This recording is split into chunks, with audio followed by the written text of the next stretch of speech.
Good evening, everyone. G-Star's right. It is Wednesday.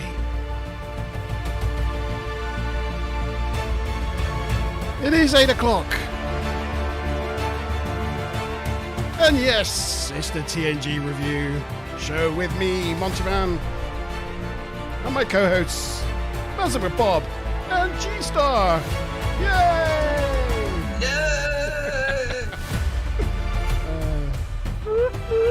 Good evening, everyone. How are you all this evening? Good. Are you all well? Dabby dozy. Fan-dabby dozy. Yes. Could everybody let me know if they can hear us okay, if I'm shouting over them, or if they're too quiet in the background, or if it's the other way If I around? start to sink. Yeah. I've got a new cloud uplifter for my new mic, so it's it's a new setup again tonight, so I'm not quite sure how loud I'm coming through, or how. I did fail to notice that was your new microphone sitting in front of that mic. screen. Yeah, it's a new mic. Nice. Yes, I've got myself a Rode Procaster. It's very nice, but I didn't realise if you've got a passively powered mic, you could do with a preamp cloud uplifter. I'm learning all these new things. It's a whole new world of audio technology. Who knew? So what's the brand of the mic? It's a Rode It's a Procaster. Rode. Yeah. Are they sponsoring this episode? No, that'd be good. Yeah. That would be a shame because you've said it so many times. I know. now. I've even got my little band holders that I made sure the Rode was pointing out. Look, so you can see the Rode symbol. There you go. Well, it's a very, get this little pun, it's a very compressive microphone. Oh, it is. Yes.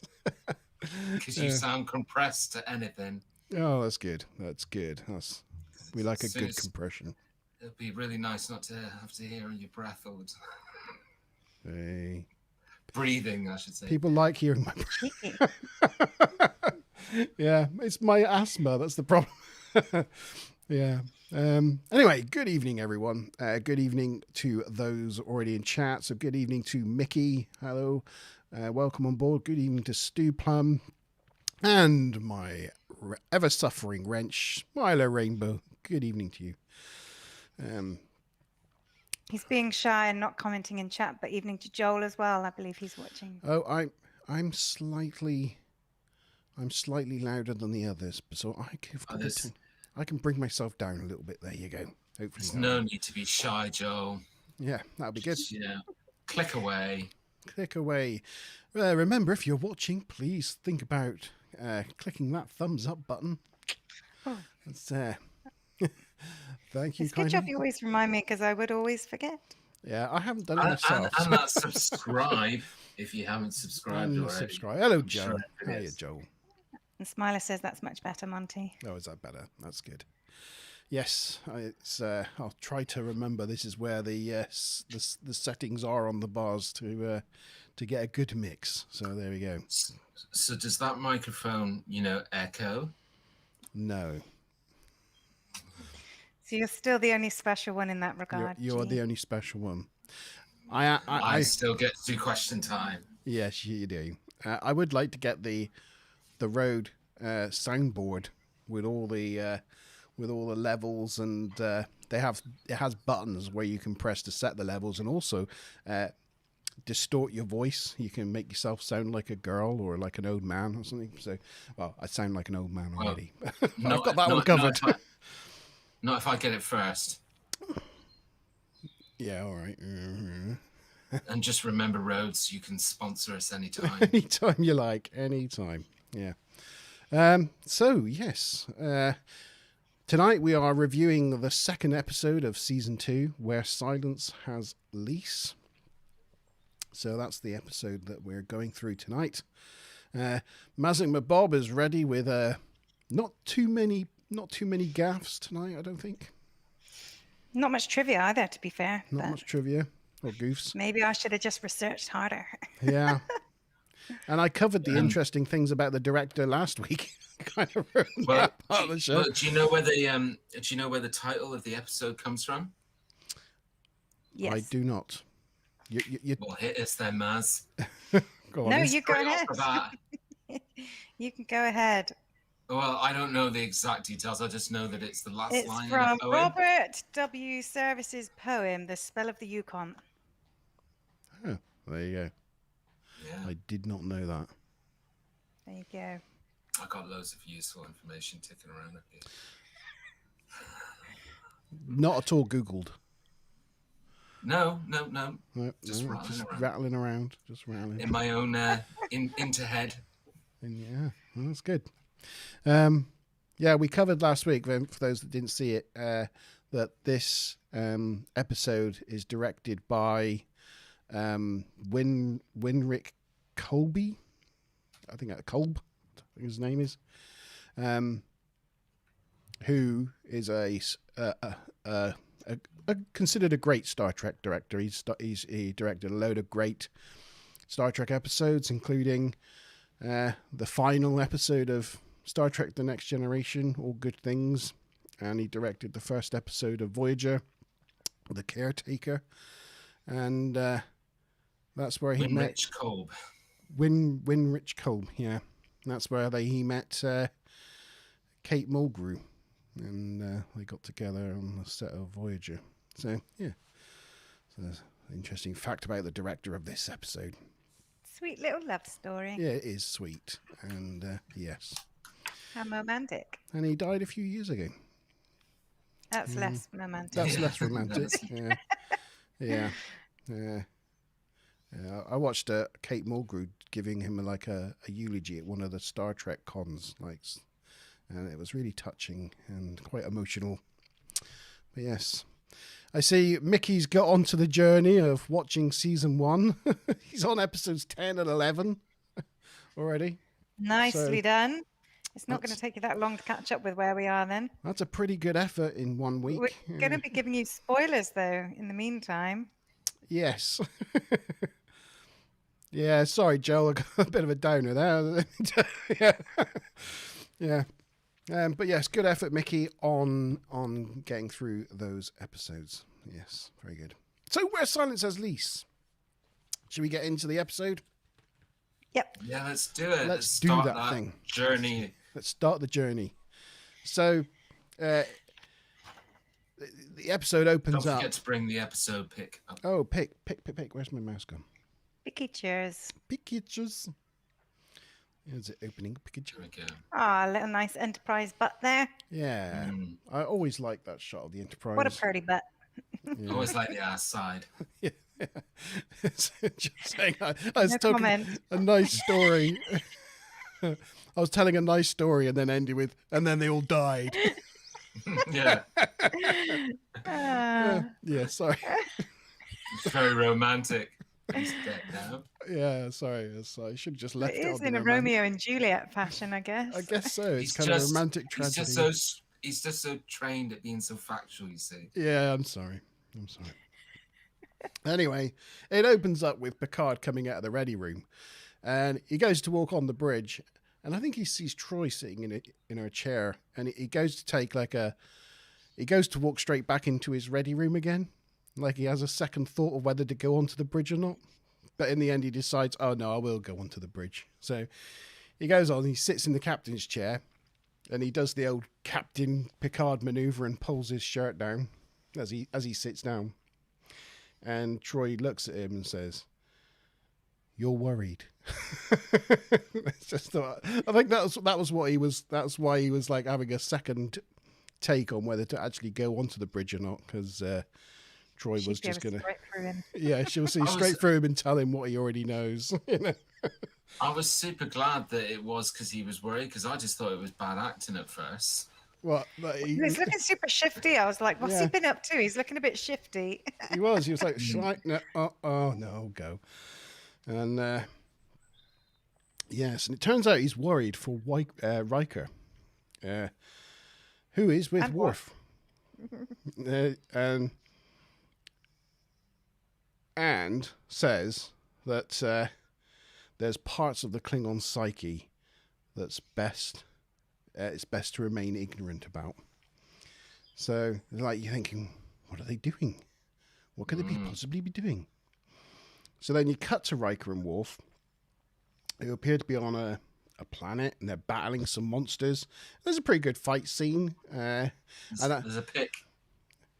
There's a... Oh, is there? Is there a pick? Yeah. Oh, well done. That's a YouTube thumbnail right there, isn't it? You got to have your mouth open and a shocked look on your face, and like that's a YouTube thumbnail picture if ever I saw one. As I'm watching this scene, I'm thinking to myself, surely they knew that they were going to the holodeck. Surely they knew what they were doing. Why did they wear their uniforms and got them all messy? I don't know. Usually they wear like a special outfit or something, don't they? I think it's just holographicness. That's true, yeah. It might disappear when they walk outside. Maybe. Who knows? Who knows how it works? I don't know. Yeah. They don't know. Nobody knows. It depends what the rules are this week. Yeah, it depends. Yeah. Yeah, but you don't know that they're on the holodeck.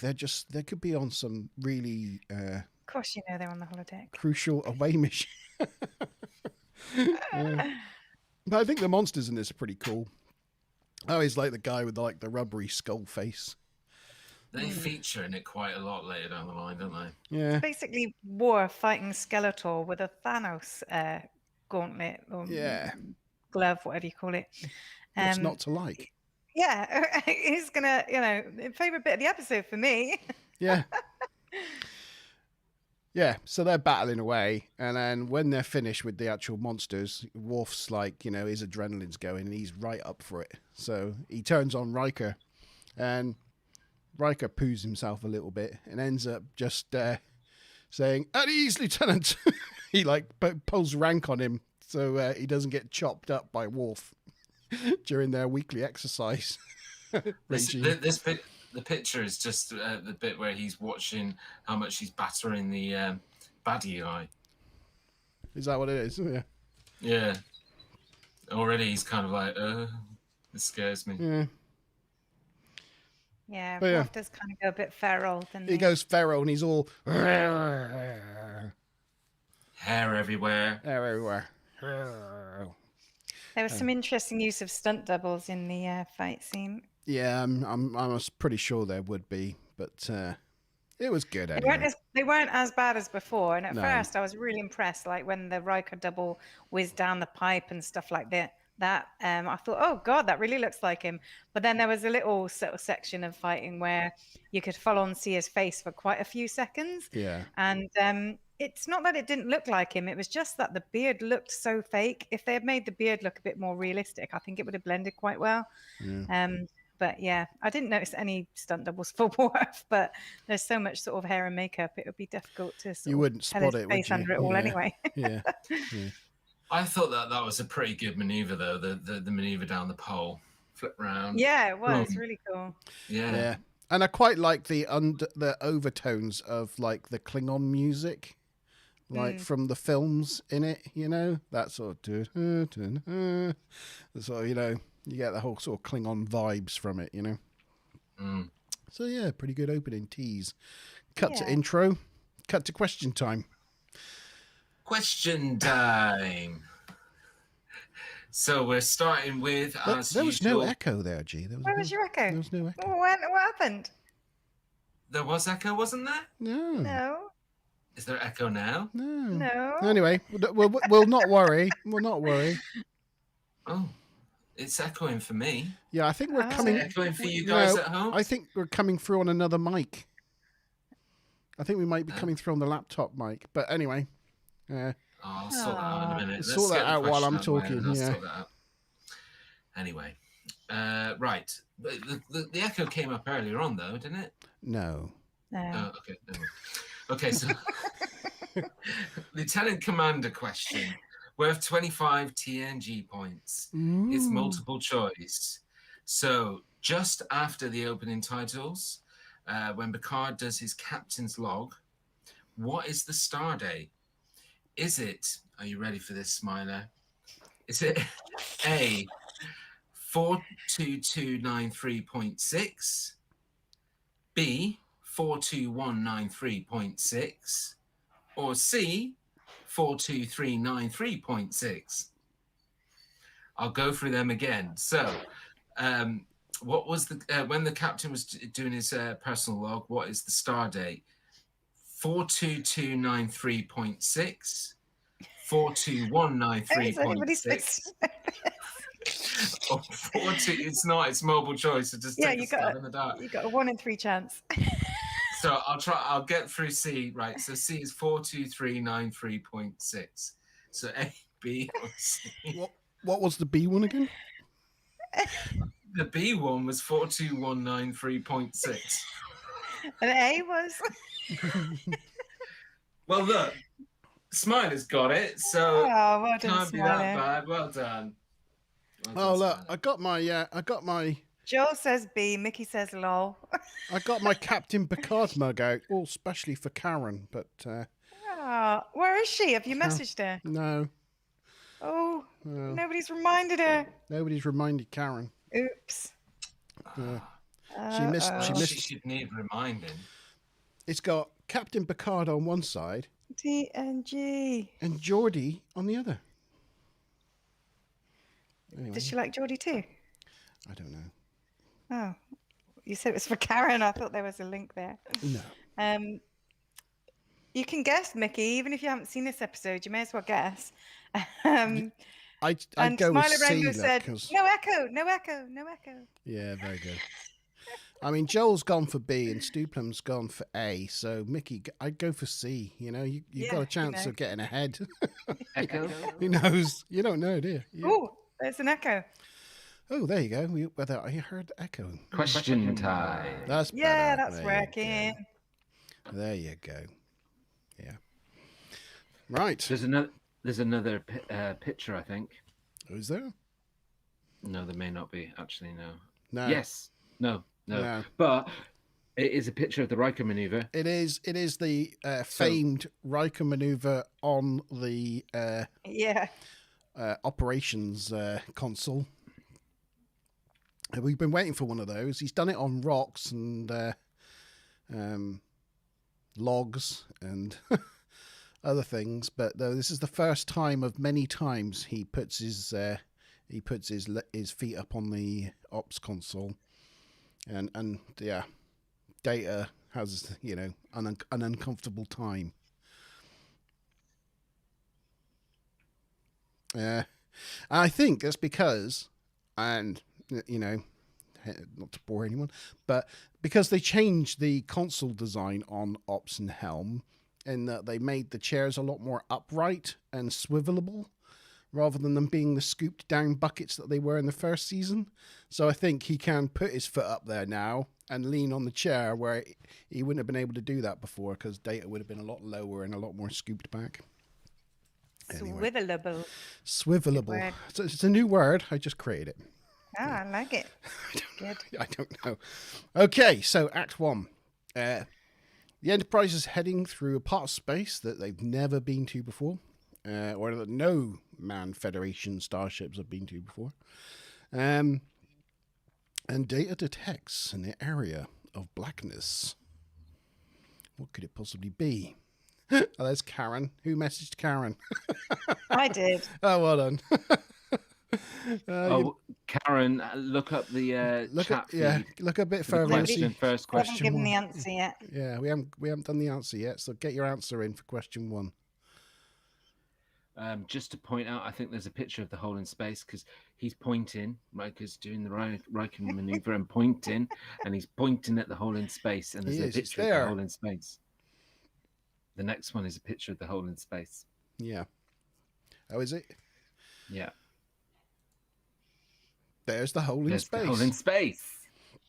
Sort of, yeah. You can see black on black. Bit of an eye test. Yeah. I write very Well, it is when excited. you've got a ring light shining in your face, anyway. Yeah. I now write in my notes excitedly about Riker doing the Riker maneuver on the console, but we've covered all that now. They zoom in on the view screen, and you see the hole. it's clearly there, but it's not measuring on any of their instruments, which is weird. So it doesn't seem to have any dimensions, even though they can physically see it. Worf wants to blow something, fire a torpedo at it. Oh, he does. Worf gets quite excitable, as is Worf's way. Wes wonders. They launch a probe first, don't they? Well, yeah. I mean, the thing is, in this bit here, is Data says that he doesn't know what it is, and Wes wonders if it's a hole. Why can't we see the other side? Because it's a hole. And all the crew kind of all look at each other and smile, and Picard pats him on the shoulder. And I'm not sure if they're just like going, "Oh, bless," or whether he actually asked a good or pointed out a good point. I wasn't quite sure what that was all about. No. Troy's got nothing from her senses. She can't sense anything from it. So they launch the probe, and it just disappears. And so Worf's like, "Yellow alert, shields up," and Picard's like, he "No." does. He kind of mildly freaks out. He does. Yeah. Picard's like, "Nope." So I know, he's like, "Why?" Oh, Yeah. it's like, why? And he's like, because it reminded him of an old Klingon story about a creature that would travel through space eating ships whole. An old Klingon tale. So this time they launch a Class C probe or something. That would have been a good question, wouldn't it? The probe with all the trimmings. That isn't a question, is it? No, it isn't. But I'm just thinking it would have been a good one. The probe with all the trimmings disappears as well, so that's not good. So then Worf's like, "Launch photon torpedoes," but Picard says no again. So using the probe data, that when it disappeared, Wes calculated out where the edge of the nothingness was, so they could move in for a closer look. So they did, and the hole envelops them, and they get stuck inside. Dun dun dun dun. Answers. Answer time. So we've had a lot of answers thrown into the chat there. So we had Joel straight out the bat with a B, Stu Plum with an A, Mickey with a C, and Karen got in there just in time with another B. With another B. So, what's your guys' thoughts, guess? I'm going to go with Stu Plum with an A. I'll go B, because it's the majority. Well, the majority sometimes does win, and it was B. Well done to Joel, and well done to Karen. 25 TNG points coming to you at Warp 9, already on my pad. Wow. Warp 9. Yeah. Congratulations. Sparing no cost. Congratulations, guys. Yeah. But there is, just to point out, same as last week, there are 2 Lieutenant Commander questions, a Commander question and a Captain question. So there's plenty of time for everyone else to catch up. Yeah. Yeah. Loads more points to be on offer. On the bridge, because telling about like old ships' tales of when they used to go off in the high seas. The crew would worry about dropping off the end of the ocean, off the end of the world, and people would hang their captains by the yardarms if they were going to have them set sail over the horizon. And so he's glad that doesn't happen anymore. Pulaski, Dr. Pulaski arrives on the bridge. The shining joy that is Dr. Pulaski in this episode. She orders the data to magnify the view screen to see if they could see anything by like 1,000 times or 10,000 times. And then she's like, "It does know how to do these things." This is going to incense G. Oh, it's just... that Dr. Pulaski. It's just, oh, yeah. But Picard says he does know what he's doing. So she apologized to Data because she says she has problems, with non-living devices. That's a great apology, isn't it? Just by insulting him all over again. And then she stops herself again and goes, "Oh, Apologizes sorry, again. Yeah. Because says, "Oh yes, your Starfleet record does say that you're alive." Yeah, so she doesn't even acknowledge that he's a life form. She just says, "Oh, I'm sorry, your service record says you're alive, so I guess you must be alive." So it just insults him all over again. There's a little smile on Data's face. Yeah, he takes it. He's classified as alive. He's like, "Yay, I'm alive." My service record says I just hope somewhere in my imagination that Picard later after this scene was pulling her into his ready room and saying it's totally inappropriate to speak to about a senior member of the bridge team like that in front of other. I just, but it happened. As far as I'm concerned, I can't live with it. That happened. It didn't happen. Yeah, that happened. I'm sure. She got a telling off. But, yeah, so she doesn't really apologize, even though she apologizes 3 times. They try to reverse course, but that doesn't help. Geordi comes to the bridge as engineer for the first time and transfers engineering to the bridge. I spotted as soon as this episode started that they blacked out the end console at the back of the bridge because that's now the engineering console. And because Geordi's not on the bridge, that end console is no longer lit. And I spotted it straight away. I was like, oh, Geordi's going to be coming to the bridge. Transfer. And lo and behold, later that scene, he came to the bridge and transferred engineering to the bridge, and I was really happy. Oh, that's a sweet story. That kind of made up for the whole he's dead. Yeah. Oh, no, I've just gone and done it. Oh, no. And later in the episode, they all died. No. Okay. Close. Yeah. Yeah. Yeah. So that was quite exciting. And I suppose they had to do that so that they didn't have him like just on comms all the time. They could still have Geordi interacting with the bridge crew without having to do another set design. Yeah, that's what they'd have to do. Yeah. Data comes up the idea of dropping a buoy, and then moving away from it, so they had a sort of central point to measure their distance from. But that doesn't help. It just goes from dropping off behind them to reappearing in front of them, like they're going around in circles. And then a warbird decloaks in front of the Enterprise and starts firing upon them. I'm not sure I expected Worf to go apoplectic when the warbird decloaked, Shields up, fire, phasers, fire. He gets a bit shoot happy, doesn't he? But he held himself together. There's not a picture of the warbird at all, is there? No, the next picture is the ship that begins with a Y. Right. Is that a question? No. Oh, that's okay, because I'm about to say it. That's far too obvious. I would never do a question around that. Okay. Yep, so they fire one full-on torpedo at the warbird and blow it up. But Data scans and he doesn't detect any debris, so it was all just an illusion. Sorry, I just got to make note of the whole bit with Geordi in that where he's like, yes. He's worse than Worf. Yeah. When that Romulan ship blows up, he's like, yes, we got it in one torpedo. Yeah. Picard's not so. He's like, that was way too easy. It's a bit like Data when they blow up the Klingon bird of prey in Generations. He's like, yeah. Oh yeah. But he uses a swear word. Mm. Anyway, so they detect a Federation ship coming towards them. And it's a Galaxy-class starship, the USS Yamato, yes.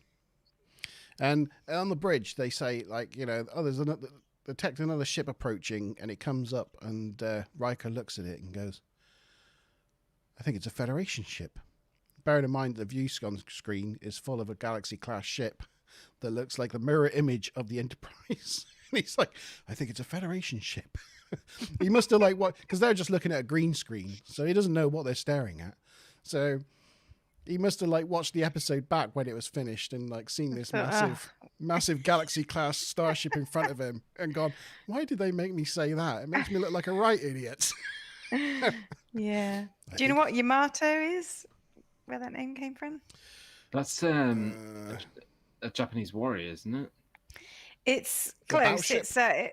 Yes, it was the lead ship In of World the War Yamato II? class of Imperial Navy battleships from World War II. Yeah. Yeah, I think it's they made it into an anime. There's like Oh right. is it Yamato or is it? Am I thinking of something else? I'm pretty sure, like in Street Fighter or something, there's a Yamato. Yeah. Well, he retrofit it and turned it into a spaceship, and it battles. Apparently, the and correct Japanese pronunciation also is Yamato because they don't Yamato. really emphasize syllables. Yeah. But Americans say it is Yamato. Yeah, Yamato. Yes, so it's the Yamato, NCC something or another, and but Wes is like Yamato's not supposed to be in this sector. It's not supposed to be anywhere near here, and they scan it and they find it's got no life signs on board. So no Riker, response on comms. no response, no nothing, nobody there. All the lights are on, But there's nobody's on. There's a bit of a continuity thing as well while they're looking at that ship. So every time the camera switches from behind, Riker is stood like well in front of Picard, like about 6 to 10 foot in front of him. And then when you look at it facing them, they're right next to each other. Right. And then they're 10 foot apart. Then they're right next to each other. It's like a bit disorienting. Yeah. Yes. So Riker decides he's going to lead the away team, go over and takes Worf with him. So, yeah, they're going to beam over. And they go down to transporter room, and O'Brien is there. And they ask... Oh, goof. There's a goof. Yeah. Was there? Yeah, there's a goof. Right. Go on. So, O'Brien is wearing 2 pins to indicate that he's a lieutenant. He's not. And obviously they established that he's a non-commissioned officer. Yeah. I thought it'd be interesting to see at what point that changes. Yeah, probably in Deep Space Nine. Yeah. Yes. Okay, that's interesting. They ask him to beam them over to the aft section of the bridge. Well, Worf wants that, so they can take them by surprise. But Riker's like, there's nobody there. And he's like, well, the strategy is still sound. So that's good. He's Worf's still generally spooked, isn't he? thinking of surprising nobody. But they themselves get surprised because when they materialize on the Yamato, like tomato, they're not on the bridge at all. They're in separate corridors somewhere on the ship. Riker hears Worf yell out in like pain, so he goes running forward with phaser drawn, just to bump into Worf running in the opposite direction. And Worf says he heard Riker yell out in pain, so they're having tricks played on them. I like how this whole bit is filmed. It is kind of it's weird because it's kind of spooky, but it doesn't look blatantly or sort of meant to be spooky. They did a good job on this whole bit, I think, because this is what I always remember of this episode, this scene. Yeah, I like the scenes of the Enterprise where the Enterprise looks odd, where it looks spooky and they do like weird things. On the Enterprise, she loses power. So Geordi requests permission to leave the bridge and go back to engineering to sort it out. So he's only just got there and he's got to go back down again. So now they're thinking, well, maybe that wasn't such a good idea, bringing him to the bridge all the time. And Wesley's suddenly no longer on the bridge and been replaced by somebody else, a redcoat. Yeah, well, that's for reasons. Yeah, I know. for reasons. And to keep it under 18. Yes. Or under 15. Riker scanning the Yamato realizes it's not a Federation ship because the walls are not made out of titanium, but they're in fact made out of a technology, a material beyond their technology. They go down to the turbo lift, but find themselves on the bridge, which is like it's supposed to be 4 decks up. And but no, they're on the bridge now. And they go back through the turbo lift doors and still find themselves on the bridge, which completely freaks Worf out. There's a Worf's picture. like, there's not two bridges. There's a picture of Worf freaking out. There's just a really funny. I don't know. I find it really funny the way they're looking at it, and then Riker says, "If we go through there, where will we be?" And Worf says, "On the bridge." And he goes, "But we're on the bridge." It's just like a really funny, odd line. Yeah, we kind already of makes them look a little bit dim, doesn't it? A bit special, aren't they? Yeah, it's just a bit. What I would love to know is if in this bit where Worf's freaking out, whether the words that he mutters is actually proper Klingon, because it doesn't sound like proper. He's like, la la la la. It's probably just gibberish. Yeah.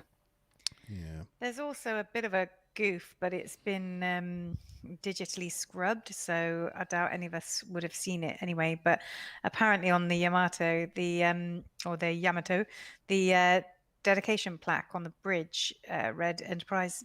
Yeah, it's just same set. They didn't do anything on it, did they? They've smudged that out on the HD streaming versions. Have they? So you can't see that it says Enterprise. Yeah. So they've kind of corrected that goof. Oh, that's cool. I couldn't see it. I peered at it, but yeah. No, I was looking for it, but I didn't see it. Karen reckons that's kind of like Worf doing The Shining there. It's Johnny. Here's Worfy. Yeah. On the Enterprise, funny. It's like his brain does not compute, and he does have like a proper freak out, doesn't he? Yeah, he does. It's quite entertaining. Yeah. On the Enterprise, power comes back again. Yay! And an escape hole appears in the hole. Void. Yeah. A tear in the side of the whatever Void. They're in, void. And they can get out. But they can't get the away team back. They can't get a lock on with the transporters, so they'd have to leave the away team behind. So they decide not to go for the hole in the void. Worf is having a massive freak out about the whole multiple bridge like things. And he tells himself, one bridge. One Riker, one bridge. And he's then like, at ease, Lieutenant, he tells himself. He disciplines himself to. The nice thing is like I think it's quite good acting, because you can see it's like he's really tense and he's sort of in Riker's face, and then there's this moment where his whole body kind of changes and relaxes slightly, and you can tell he's like the grip of his Klingon fever has left him, and echoing, their morning calisthenics where Riker said, "At ease, Lieutenant." He says it to himself. He's like, "At ease, Lieutenant. At ease." It just made me chuckle. Yeah. Anyway, O'Brien does manage to get them back.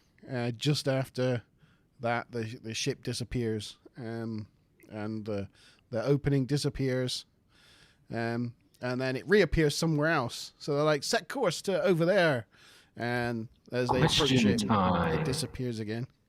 Ooh, what kind of question have we got this time, G? It's the second Lieutenant Commander question, so it's another one worth 25 TNG points. And the question is, when first trying to escape the void, Riker asked Wesley to set course to what system? Is it A, Gornelium, B, Bornelium, or C, Sonelium? So when trying to escape the void, Riker asked Wesley to set course to what system? Is it A, Gornelium, B, Bornelium, or C, Sonelium? I'm not sure Smile is going to know how to spell any of those options. She can spell it phonetically. Yeah. Mickey's in there early. Yep. Wow, she got that down. She's awesome. Oh, my battery. What, on your laptop? Yep. Oh, we might lose Maz. Maz might be disappearing off our screen. She's forgot to plug her laptop in and it's running out of battery. Yeah. Big oops. Got there in time. Well done. Yeah. Scary times. Rookie error. Here we go. Okay. Stupler, Karen, get your answers in. Right. CBA so far. Yeah. So where are we? Yeah, they're going for the openings and they keep disappearing. And Troy's starting to pick up on a consciousness so vast that she hadn't recognized it as a consciousness before, but now she's getting the idea that there is someone out there playing with them. And Dr. Pulaski compares their situation to being like rats in a maze. So when the latest hole opens up, they decide not to go for it because I'm not playing this game anymore. And then a face appears on the view screen. I wonder if we've got a... Yep, it's the next pick. Oh, no. Oh, no, that's them coming back from the Yamato. Oh, it's out of order. I think it's right at the beginning. Before let's go for the... Here we go. There you go. There we go. There's the face. It appears on the view screen. It's a great graphic, I think. It's just a really well done... It really reminds me of... What was that program where, like, the kids... Dungeon Master? Yeah, that's the one. Yeah, that's what it reminded me of as well. I love that program. It's like Dungeon Master, isn't it? And they come across these monster-y like things that were like, yeah, digitally created in front of them. Yeah, but so I got a really interesting fact about that thing. Well, we haven't said the name yet, have we? No. Do you want to know his name? Well, okay. So, a thing appears on the view screen. And it says, "Why do you all look so alarmed when I've gone to so much trouble to look just like you?" He didn't quite get it right, did he? Data says that there's nothing out there, and LaForge follows that up with well, there might be nothing out there, but it's sure ugly nothing. Which I thought was pretty good. It identifies itself as Nagilum. Nagilum? Nagilum. Yeah.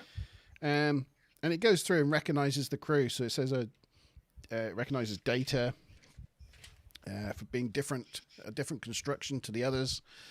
And it goes around and names the rest of the crew, including Haskell at the helm.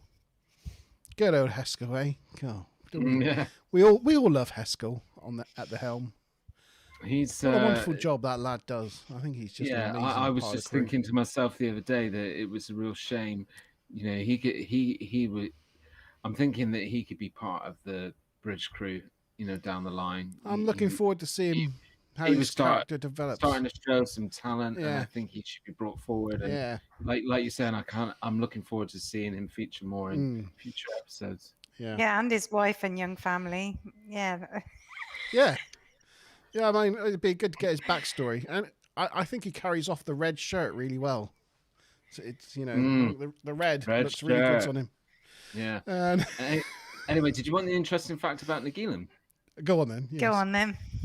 Okay, so the voice of Nagilum is done by an actor called Earl Bowen. And do you know who that is? No. So think Terminator. Think the criminal psychologist, the one who keeps her in a home. Oh, the guy he's in Terminator 1, 2, 3, and 4. So you know who I'm talking about? Yeah, it's him. I know him. But even more interesting, and I was glad to find this for you, Monty. He was the narrator in World of Warcraft. Was he? Yeah. Oh, that's cool. Yeah, I know the guy you mean. Yeah, so I can picture the guy who's doing the voice here is the narrator for World of Warcraft. Yeah. Was not the factoid I was expecting, but apparently there is another factoid about it. He was originally supposed to be played by somebody called Richard Mulligan, so they called him Nagilum because it sounded a bit like Mulligan. All right. But didn't end up being. There's an anagram of his name. Yeah. Do you want to go through the answers, G? Oh yeah, sorry guys, forgot about that. So did we get Karen's answer? Yeah, Yep. we got Karen. Karen went B, Stuplum went A, Joel went B, and Mickey went C. I'm going to completely guess and side with Mickey this time and go with C. I was erring on the C. Oh, but okay. But as Joe's gone B, I'm thinking I should have said B. Well, the majority does not win this time. The person taking the 25 TNG points is Stuplum. Oh, well done, Stuplum. It was A. It's Gornelium. Well, there you go. Nice. I just thought it was so just Nelium. to give a roundup so far, we've got Joel on 25 TNG points, Stuplum on the same, and Karen on 25 TNG points as well. The next question will be the commander question, worth 50 TNG points. Oh, okay. Ooh. It's coming up soon. Oh yes, we've met Haskell. And then he identifies Dr. Pulaski as also being of different construction to the other guys on the bridge. And Picard educates Nagilum on the birds and the bees, and the fact that she's a girl and that's how we procreate, and that's how we take life forward and that sort of thing. And Nagilum is interested in this and wants a demonstration there on the bridge. And surprisingly, Pulaski declines. She doesn't want to do that. So, Nagilum then wants to know about if it's true about humans and their lifetimes and their limited existence. So he then kills Haskell to see what would happen. There's a picture of it. Haskell dies. God. There he is. Having a bad time. Head. Yeah. Poor Haskell. Poor Haskell. We knew you so briefly. Yeah. But you touched our lives. He came into our lives. If only you'd been wearing a yellow jacket. Yeah. You could be here. Haskell's so good they named it. If only you had been Wesley Crusher. Do you know the computer language Haskell? No. Yeah. You don't, G. You don't know any computer language. Never heard of it. I've not heard of that, Haskell. No. It goes beep, beep, beep, beep, beep, beep, beep, pop, pop, pop, pop, beep, beep. Yep, there you go. Joel's been a right code monkey for the last few weeks. Has he? You probably chatted to him about that, being a software developer yourself. X software developer. Wasn't there a Haskell that played for England as well? That's Heskey. Oh. It's close. I know as little about football as I do about computer programs. I know nothing about football. Yes. So that's it. Sad to see Haskell go, but he wants to. So Nagilum wants to explore the concept further, and he says, "Don't worry, doing this will only use up about a third of the crew, or maybe half." Actually, exploring different ways that humans die. And Picard doesn't like the sound of that at all. So, in true TNG style, he calls a meeting in the observation lounge about it. Which is, it's the way to go. And we go around the room to find out sort of their opinions. And Troy is like, we mean nothing to him. And Worf's like, no, there's acceptable losses in battle. Dr. Pulaski's appalled, and Picard's like, I'm not letting him kill a third of the crew, so I'm going to blow us all up.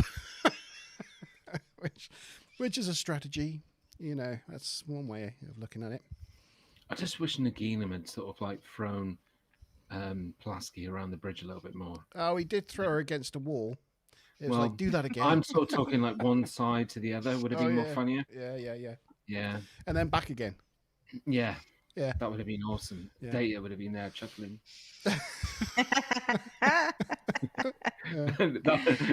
Now you don't want to be alive, do you? But you wish you weren't classed as alive. When Picard decides he's going to blow them all up, Dr. Pulaski didn't like the idea of that very much either. She was like, I joined this ship at the wrong time. Yeah, because it's all about her. Yeah. Like, everybody on the ship's going to die, but it's a real inconvenience to her. Yeah. So, where are we on this? We've got another. There is another picture. Yeah, we go. So Picard and Riker go down to engineering because that's where you set auto destruct. Engineering's deserted, so I guess there's just nobody at work at the moment because there's absolutely nobody there. And so they set the auto destruct, and the computer wants to know how much time to give.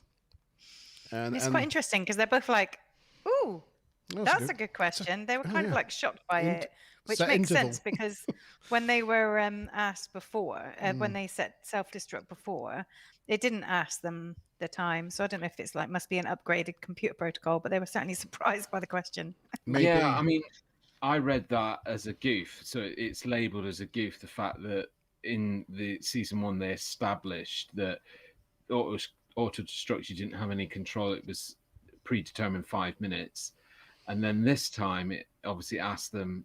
So it's labelled as a goof. However, when you go back and watch the episode, the way they sort of stop and go, never really thought. You could say, well, maybe the ship's had an upgrade because the ship's always getting upgraded and serviced and stuff. Exactly what I just said. Oh yeah.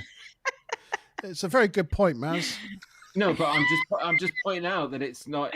I'm just trying to sort of agree with what you're saying. Yeah, that's it. Yeah, goof. I agree. Yeah. Yeah. So they talk about it. Oh yeah, you don't want to give it too long because those people are going to be waiting around to die, but you don't want to make it too short because they might want to say goodbye to each other and stuff. So, and Riker's like 20 minutes. That's a nice round number. He's like, oh yeah, all right, 20 minutes. So yeah, bloody said it's 20 minutes. And I made a notice. I think it must have been upgraded because it's got a digital counter on the screen now than what it had in the first season 1.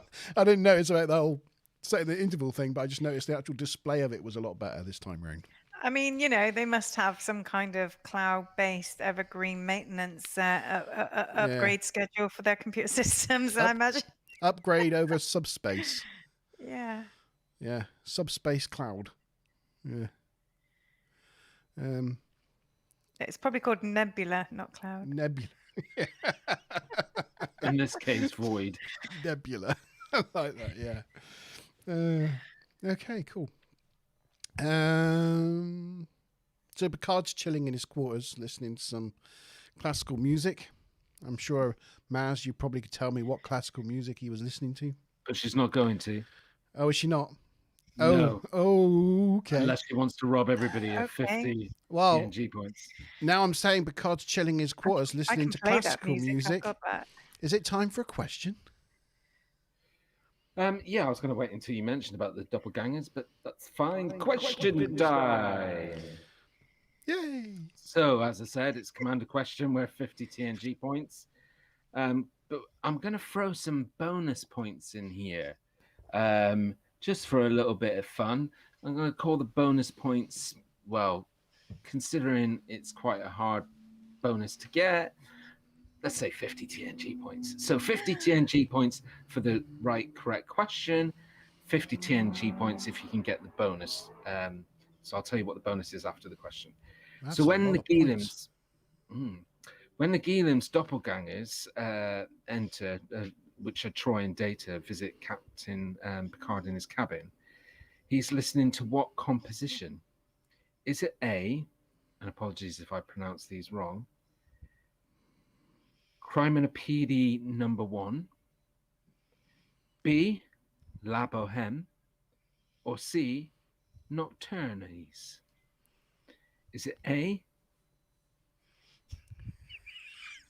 Criminopede number 1, probably pronouncing that really wrong, B, La Boheme, or C, Nocturnes?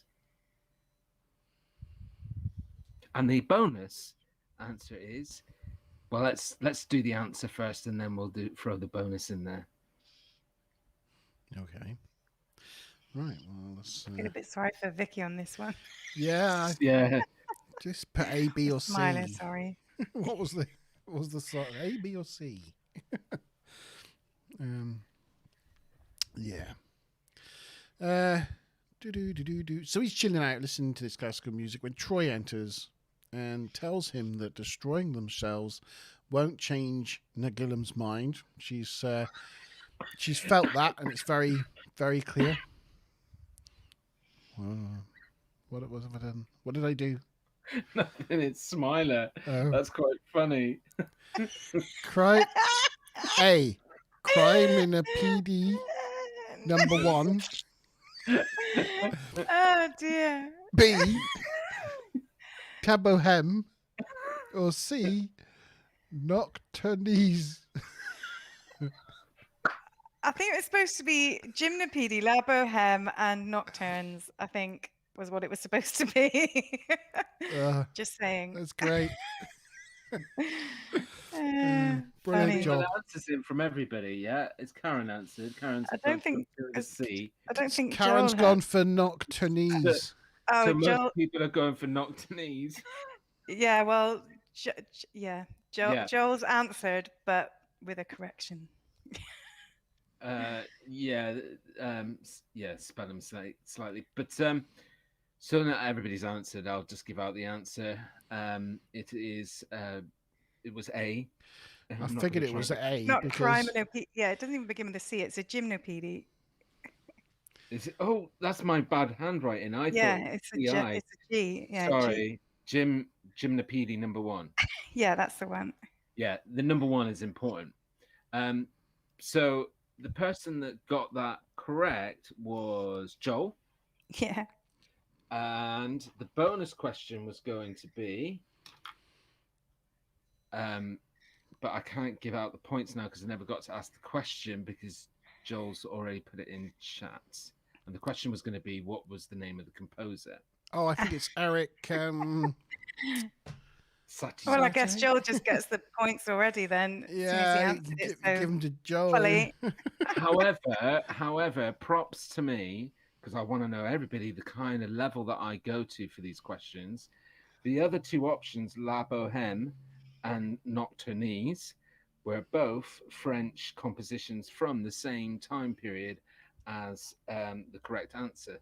So I researched them to make sure that they were both 19th century. I think one was done by Debussy, possibly La Boheme. I don't know. I can't remember. But that's the level that I go to for these. It's very good, very, very good. And I would have guessed A because you wouldn't have chosen something that difficult to say on purpose. You had no choice on that one. Should have given it away a little bit, maybe. Yeah. That's what I was going to say. When I heard it, I recognized the music instantly because I played it, and I was 100% convinced it was an album Blatt. And then when I looked it up, I was like, no, that's not even what I thought it was. But there you go. There you go.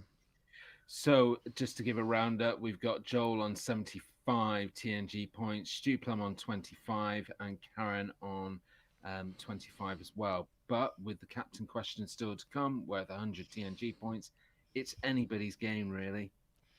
Yeah. No bonus for Joel. No bonus for Joel. Never mind. Well, it wasn't fair because I didn't get to ask the question to everybody Never else. mind. Right, okay. So Troy says that Nagilum's mind will not be changed. And then Data comes in as well. He wants to know what Picard thinks death is. So Picard gives him his theories on death, which are quite interesting. And when he's finished, Troy's like, we should still not let ourselves die, Jean-Luc. And Data's like, no, that's right, Jean-Luc. And Picard looks at one and then looks at the other, and he's like, oh, this. Whenever anyone on this ship calls me Jean-Luc, it's because they're being mind controlled, or they're not the people they're supposed to be. They're clones, or some such things going on. So he asks the computer where Data is, and the computer's like, Data's on the bridge. So he's like, yeah, okay, there you go. It won't work, Nagilum. No. So they once they realise the jig is up, Nagilum's imposters disappear, and Riker reports in over comms that they're free of the void. They've been released. It's all over. So Picard goes up to the bridge to check it out for himself and orders Wes to go to warp 6 in any direction he pleases. And so they do. And all this time, the computer's still counting down. It's how much time's left until the ship blows up. It's like 50 seconds. 50 Till seconds. brown trousers time. 40 seconds remaining till auto-destruct. Picard's thinking all through. He's thinking this could still be a trick. You know, they're still in the void. Nagilum's making it seem like they've escaped. But 20 seconds to auto-destruct. Everybody's now looking slightly worried. 10 seconds to auto-destruct. Yeah. Picard says, abort auto-destruct sequence. And the computer asks Riker if he agrees, and Riker agrees absolutely, wholeheartedly, yes, abort auto-destruct. And Great line. yeah. Picard's like, just a simple yes would have done, number one. So I didn't want there to be any doubt. Data smiles once again. Yeah, it's like a double smile episode for Data today. And then Picard goes and leaves the bridge into his ready room to change his trousers. That's what I assume he did anyway. He just promptly walks off the bridge, and I thought, yeah, I know what he's doing. He's having a quick change in the little room behind the fishbowl.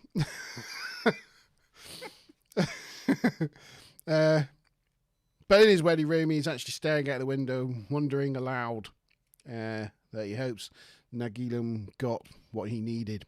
And Nagilum appears on his little laptop thing he has on his desk. I don't know if we've got any. Yeah, there's a picture. Oh, look, there you go. I had a feeling. To say that he got more than what he needed. Because I don't care. I'm not interested in listening to you. But Nagilum carries on anyway. That he found humans he found that they didn't have any. They had no tranquility within them, and they were far too aggressive and too hostile. And Picard pointed out that they have one thing in common, and that both the humans and them and him were both curious. Picard says they will meet again, out among the stars. And with that, Nagilum disappears off the screen. I think it was almost like a veiled threat from Picard there. We'll meet again when we're more powerful, and we'll get you. You think we're aggressive now, and you wait. We've still got to get revenge for Heskey. Yeah. Yes. Or Haskell, or whatever his name was. I've already forgotten him. I don't know. What was his name? Heskey. Haskell. Haskell. Oh, Haskell. Yeah. How could you have forgotten him, G? I don't know. It's like my favourite character. Yeah. Was he character in brown episode. and red? He was. Yeah. And now that Picard returns to the bridge and orders Wes to put them back on their original course, and Riker orders him to stay clear of any holes he might find. And they head off. And that was the episode. Yes. Question time. It's that all-important captain question worth 100 TNG points. At least, I want to make sure that everybody learns something when they tune in for the TNG review. So here we go. So at the beginning of the episode, we established in Picard's captain's log that the star date was 42193.6. But what year is that in our calendar? Is it A, 2325, B, 2345, or C, 2365? I know the answer to this one. I actually know the answer. Only because I knew what it was a few episodes ago when we were in the last season. Well, I added one tell on. you what, because I wasn't going to be harsh, but for you to get 100 TNG points, Mark, because this is just also easy for you. Was this a fingers on buzzers one? I forgot about that. It You was, need, yeah. So this is fingers on buzzers. So, so you can tell me for 100 TNG points what the date was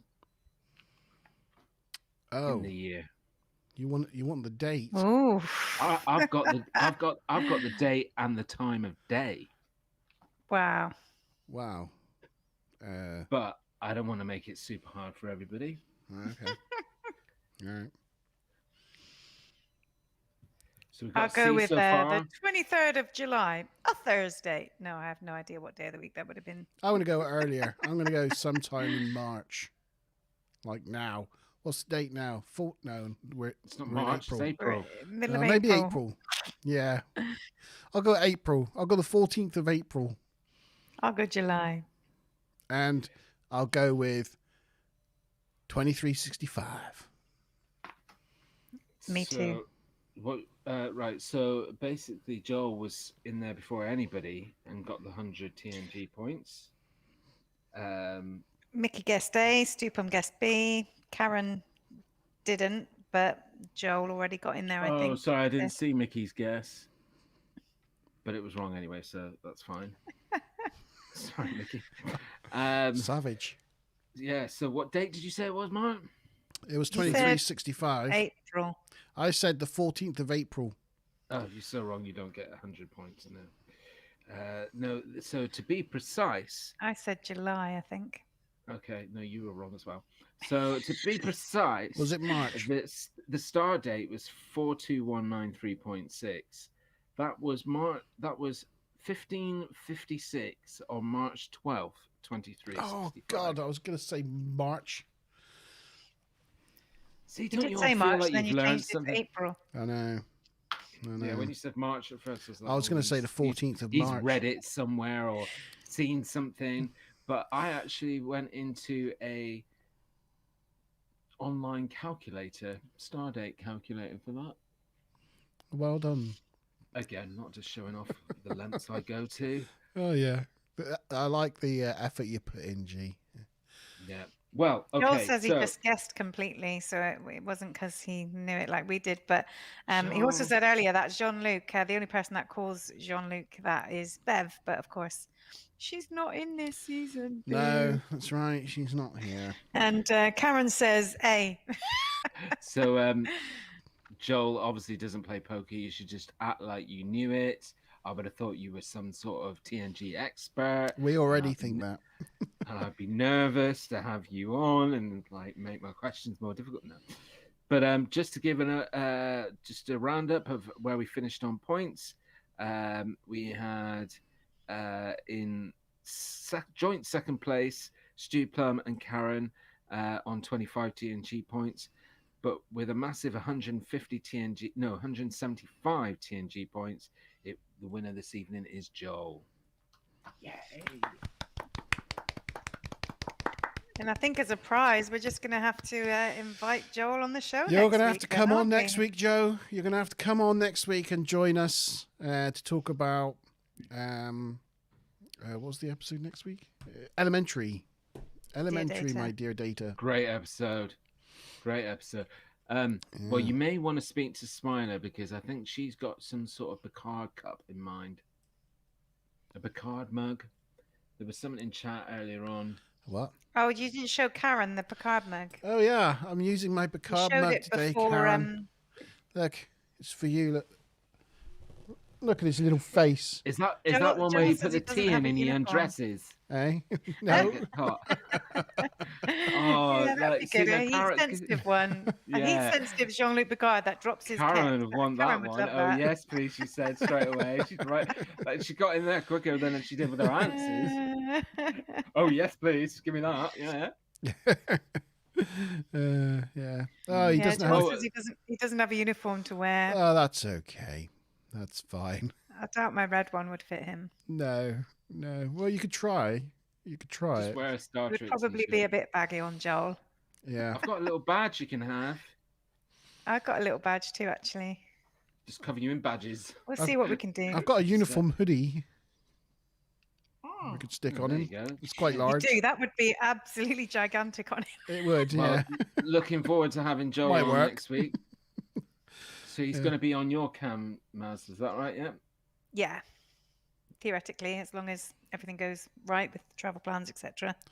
Fingers crossed. Okay. Fingers crossed. Okay, Karen. So then all you really need to do is tell your neighbor that every Wednesday between 8 and 10 p.m. it's TNG review. Don't ever call me. Yeah. Or if they want, they can subscribe. Smile a Rainbow. Yeah. If they want to talk to you, they can talk to you on chat. Sorry. True that. Smile a Rainbow reckons Joel should just embrace the Sherlock side and, maybe wear like a Sherlock cap and a pipe and stuff rather than going for the full TNG uniform, as they do spend most of the episode in Sherlock. That's a good point. That's a very good point. What's the name? Is it Deer Stalker? Is that the name of the Deer hat? Stalker, yes. Yeah. You'd think I'd have one, but I don't. No. I would have thought you'd have one, actually. You're definitely... You're a very hat guy, aren't you? It's only the TNG review that I don't wear a hat because my hats wouldn't look right with the uniform. But yeah. Do you hate it not having a hat on? Is it weird? Yes. I really don't like it. But, sacrifices I make. Yeah. You could still wear it. You could still wear the hat. No, it would look silly. Wouldn't look the part at all. What are you going on about? For those of you that don't see back scene, basically G-Star wears his casual clothes up until a few minutes before, in which he quickly puts the uniform on, and then as soon as we go off air, he quickly changes back out of it again. He does not like to be out of his usual get-up. No. It's like a quick change, isn't it? As soon as the cameras go off, whoosh, gone. Get it off.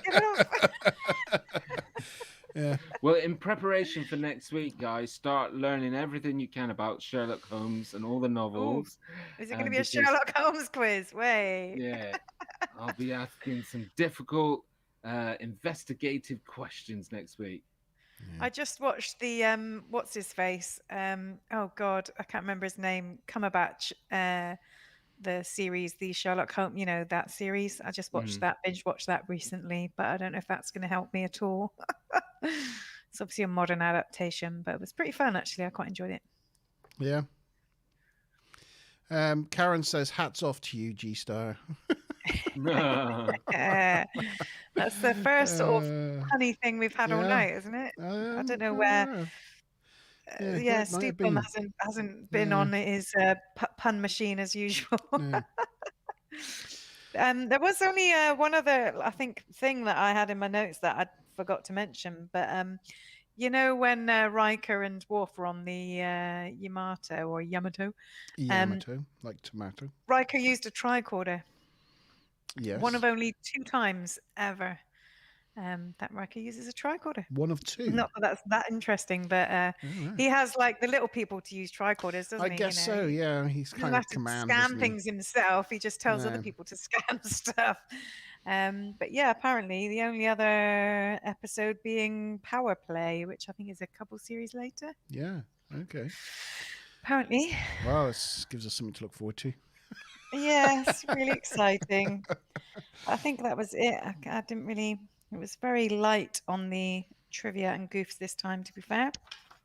Yeah. Well, it's okay because they made up with the fandom picture of the Riker maneuver. At least we had one. Yeah. Him doing the Riker maneuver. We did have an actual picture of it, which kind of made it all worthwhile. I suppose we got. It's time for scores on the doors. Oh yeah. Christ. I haven't even thought about it. I don't even know where my... What to do. Oh. Okay. This is actually, quite a difficult one. What did I score last week? You scored 6. Last week you scored 5. Oh, sorry. Did I? Oh. I was a 5, you were a 5, and G was a 4. Oh, really? I thought it was higher scores last week. No, that was what we scored. Yep. Oh yeah, it was the child, wasn't it? I remember child. Yeah. The young David Hasselhoff.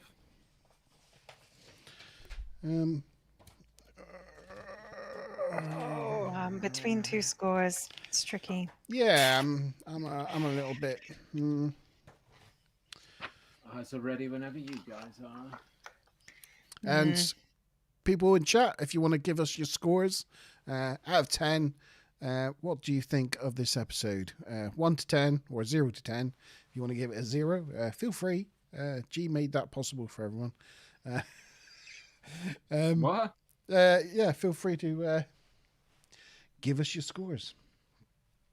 Are you ready then, guys? Yeah. I'm ready. 3, 2, 1. Oh my Oh, gosh. sign of the devil, sign of the devil. Oh, that's Dun, weird. dun, Oh, dun. gosh. That's the first time we've all scored the same. Is it? And what a number to do it on. Is it the first time? No, it's a 9. No, it's Yeah. not. You're right. Yeah. Well, there you go. Yeah, yeah. Unanimous. I got all that weird information rattling around in my head. Yeah. In my interhead. That is the first time we've ever all scored the same. That's same impressive. thing. Yeah. There you go, unanimous Mickey's 6. like, I need to wait and watch it. Yeah, well, fair enough. Yeah, of course you can't. Yeah, you can't really. No. Well, just grade our review of it. Yeah, but feel free, Mickey, to put your score in the so comments. It should be a 10. The videos when you get them, and we'll come back at you. Yeah, but yes, yeah, you do need to have kind of watched it first. So yes, 3 6s. I'll just share the score screen.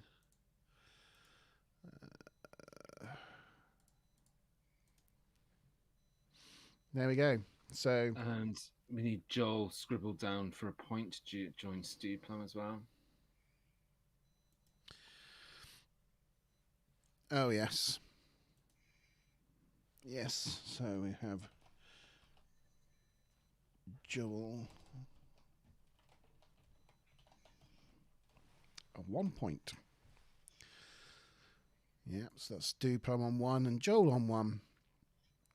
And so that gives us an overall score, believe it or not, of 6 for this episode. Yeah, which is definitely Best episode this season so far. it is. It is.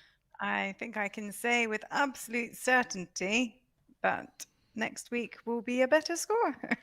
Yeah, I no doubt it will be. But overall, I thought that was a pretty good episode. I quite enjoyed it. I thought there were quite a nice number of little funny moments in it with the crew, like Worf's little freakouts and him berating himself, and Geordi going, "Yes, we destroyed a Klingon warbird. A Romulan warbird." And you know me, I love episodes which are just centered around the Enterprise and her crew, and just focuses on the ship quite a bit, like seeing Yeah, definitely. When they get all the socio-political stuff, like out of the way, and it's just a good old-fashioned, actiony science fiction episode. I do like them. I mean, there's part of me that feels like I should have scored this one higher, because it is always one episode that I remember. As soon as it kind of starts playing, it's one that you go, "Oh yeah, this is that one with Nagilum," and I always remember the name. And but I've just got to think about some of the other episodes that are coming up in season 2, and just my scale has to be realistic. I nearly scored it a 5, to be honest. I did bump it up slightly, but I mean, I don't know. I think it was done quite well. I think it was directed quite well, but I think like the actual what it was as content wasn't a lot to work with, but I think they did a good job with it. But it just, I don't know, I find it a little bit boring in the middle somehow, but I don't know. Yeah, when Rick said that halfway through shooting they had to think up new ways to like put camera angles on the bridge and that, because they just were spending days and days. He said it was a brilliant bridge set when you go on there for the first day. He said, but after 20 days of shooting on the bridge, he said those beige walls get really boring. Smiler just wants me to point out a comment she made that she thinks we should market a G-Star quick change mug, like heat mug. It's like G with a baseball cap and t-shirt, and then when you pour like hot water into it, like becomes G in a uniform. I think that's All pretty, the other way pretty around. genius. That would be great. Yeah. That'd be pretty good. We'll get it sorted, Smiler. Great idea. Yeah, we'll do that. Yeah.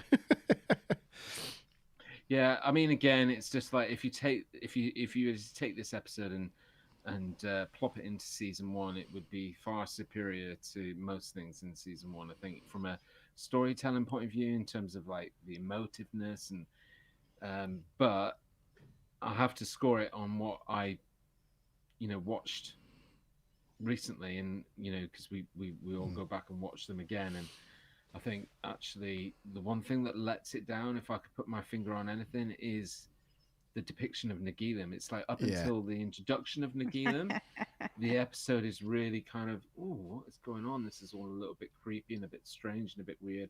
And then this really weird face comes on the screen, and I think from there it kind of loses its gravitas a little bit. But maybe that's just, again, the date that it was made, what they had at their disposal to do. But yeah, it would have been better just to be a voice.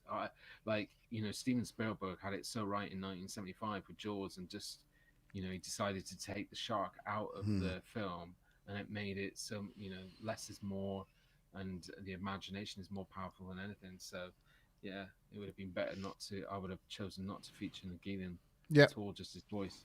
No, Stu Plum, he's off for the evening. No, I think you're right. You could have just like focused in on the cloudy, the void, and just had that kind of the voice. Yeah, the bellowing voice or something. I'm judging you, Enterprise, and it just coming from like the clouds around them. Just that would have been better than what we got. Yeah. You can even they could even describe it as like the voice is like inside their head, or something really invasive about it, Yeah. It was pretty hideous face, and it brought me straight back to, was it Dungeon Master or whatever it was? Yeah. That game, it was Just like it. Yeah, it did. Yeah. Kind of. It would be good to bring up one of those Dungeon Master faces and put it next to Nagilum and see how. I don't know if I can find something. If you can chat. Slightly leaning on the whole Red Dwarf thing as well, where they do the eyeball on the chin as well, a little bit. That's hilarious. Oh God. Where they're upside down. Yeah. I am here of the Bindi Baji. Yeah. That's so funny. Carry on talking amongst yourself. I'm just looking. I was just going to say, Mickey was saying, but that when we were talking about not featuring the face, he was saying, but that pretty face, they were thinking of the merch deals. It was actually called Nightmare. Let's get a T-shirt with Nagilum put on it. Oh, of course. Yeah, it was... Yeah, that's funny. Yeah.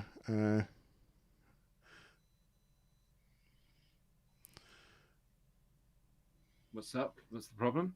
It's called Nightmare. It's called, not Dungeon Master or whatever. The guy was the Dungeon Master. He was, yeah. But the program was called Nightmare, yeah. Yeah. I'm just trying to find like a. They would talk to faces all the time. Here's. I think the stream's gone. Oh, is it? Oh, it's because I've been searching things and it's all gone. It's all gone. Oh, hang if on. you stop, will it come back? There we go. Sorry, guys. I was messing about with my tabs, so I made the tab with our faces on disappear. Oh. There you go. We're back. Yeah, we're back. Here is just what I found. It's not a good example, but it's an example. Which one is it? Is it that one? So like they talk to like faces like that, or like faces like this. That's the Dungeon Master guy. He never blinked. He would just like look in the camera and just like talk and never blink. Anyway, Nightmare. That's what it reminded me of. Just these terrible sort of effects.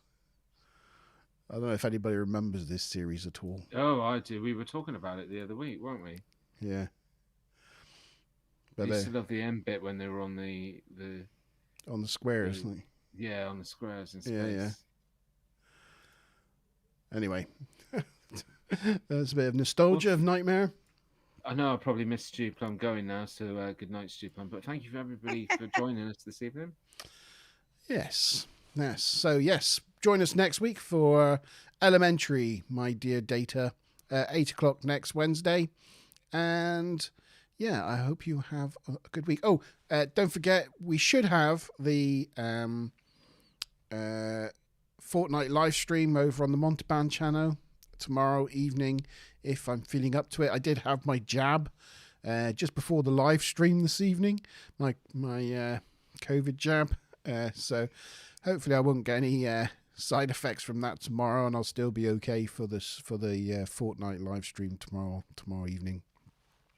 Fingers crossed. And we've got the Monty Zone streaming live on Friday at 8 p.m. as well. Yes, we do. And this week's episode is called The Missing. And so that's exciting. Yeah, it's all about cases of mysterious disappearances that are unsolved. Think Missing 411, the documentary, and you're halfway there, but we're going to be going a little bit throughout history as well. Yeah, there's going to be some interesting spooky stories going along with that one. I might put a little disclaimer at the beginning of it. We do need to talk. Yeah, we will need to talk about it. But yeah, I'm really looking forward to that one on Friday. Again, hopefully I won't get any side effects from the jab, and I'll be right as rain for the next couple of days. But yes, The Missing, Monty Zone, Friday. So yes, either join me for Fortnite tomorrow or Monty Zone on Friday. And we'll see you back here next week at 8 o'clock for the next TNG review show. So have a good rest of your week, and good night. Night. Cheers. I still can't do it even though... You still can't do it. Yeah. Cheers, everyone. I'm human anyway.